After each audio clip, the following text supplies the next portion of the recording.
जय माँ लक्ष्मी। दोस्तों, आप सभी को धनतेरस की बहुत बहुत शुभकामनाएं। चलिए दोस्तों, आज हम धनतेरस की जो पौराणिक कथा है उसको सुनते हैं, क्योंकि अगर आप इस कथा को नहीं सुनते तो आपकी पूजा संपन्न नहीं मानी जाती। तो चलिए शुरू करते हैं बिना देर किए। धनतेरस के दिन माँ लक्ष्मी और कुबेर जी की पूजा की जाती है। कहते हैं कि इस दिन अगर माँ लक्ष्मी प्रसन्न हो गई तो समझ लीजिए भक्त के घर धन धान्य से भर देती हैं। दरअसल कई सौ साल पहले जब देवी देवता दानवों में और दोनों पक्षों में लड़ाई हुई, तब देवता हार गए तो समुद्र मंथन कराया गया।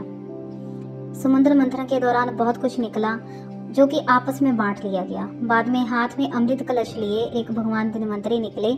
उसके दूसरे हाथ में आयुर्वेद शास्त्र थे। असुर और देवता दोनों ही अमृत कलश को लेकर लड़ने लगे। बाद में भगवान विष्णु ने माया रची और देवताओं को ही अमृत पिलाया।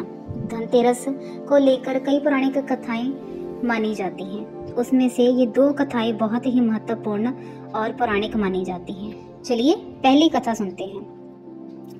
एक बार हेम नाम का एक राजा था। उसका एक पुत्र था।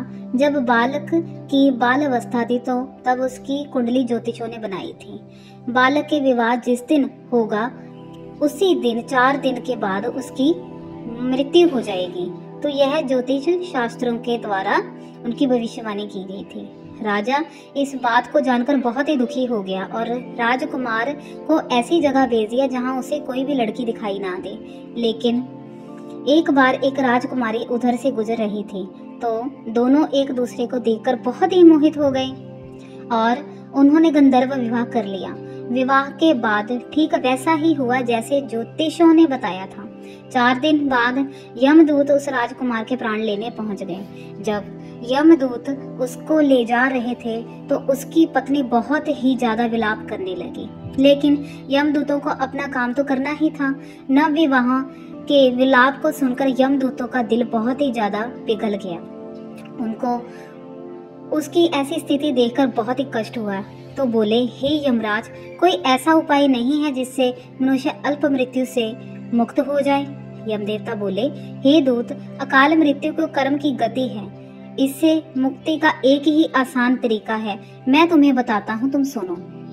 कार्तिक कृष्ण पक्ष की त्रयोदशी रात में जो प्राणी मेरे नाम से पूजन करके दीपमाला दक्षिण दिशा की ओर भेंट करता है उसे अकाल मृत्यु का भय कभी नहीं रहता।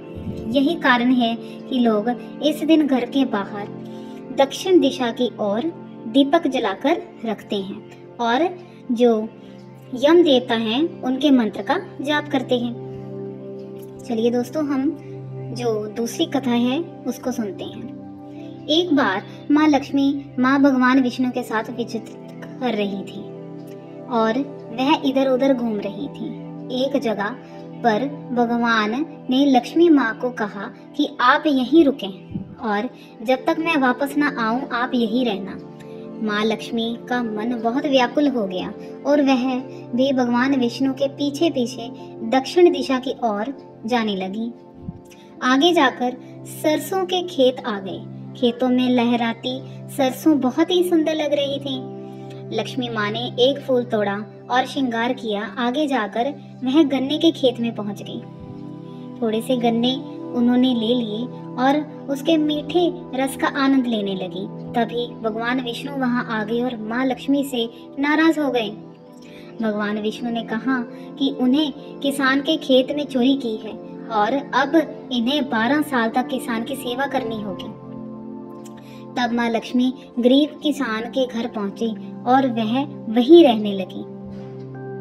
एक दिन किसान की पत्नी को माँ लक्ष्मी ने उनकी प्रतिमा का पूजन करने के लिए कहा। किसान की पत्नी ने वैसा ही किया। ऐसा करते ही उनके घर में धन धान्य भरने लगा और जीवन बहुत ही सुखी हो गया। 12 साल बीत गए। भगवान विष्णु माँ लक्ष्मी को वापस लेने आए तो किसान ने उनको ले जाने से मना कर दिया। तब भगवान ने कहा कि माँ लक्ष्मी जी कहीं नहीं रह सकती। वह तो माया है, वह तो बहुत ही चंचल है। उनको दुनिया में कोई भी रोक कर नहीं रख सकता। मैंने तो इनको श्राप के कारण तुम्हारे घर 12 वर्ष तक रहने के लिए बोला था, लेकिन किसान कहने लगा कि मैं नहीं चाहता कि माँ लक्ष्मी वापस जाएं। यह सुनकर माँ लक्ष्मी ने कहा कि अगर आप मुझे रोकना चाहते हैं तो तेरस के दिन घर को स्वच्छ बनाकर रात में घी का दीपक जलाकर रखना और शाम को पूजा करके एक तांबे के कलश में सिक्का भर लेना।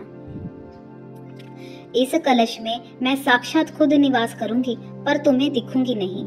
इसी वजह से हर वर्ष हर जब भी दिवाली आती है तो धनतेरस वाले दिन इस अवसर को मनाया जाता है। इसी वजह से माँ लक्ष्मी, धनवंतरी और गणेश जी की पूजा बहुत ही मन से की जाती है। तो दोस्तों, ये थी कथा जो कि सुनना बहुत ही अति आवश्यक है। मैं उम्मीद करती हूँ और प्रार्थना करती हूँ जो भी इस कथा को सुने माँ लक्ष्मी उसके सभी कष्ट दूर कर दें, जैसे उन्होंने एक गरीब किसान के किए। तो सभी बोलिए जय माँ लक्ष्मी, जय माँ लक्ष्मी, जय माँ लक्ष्मी।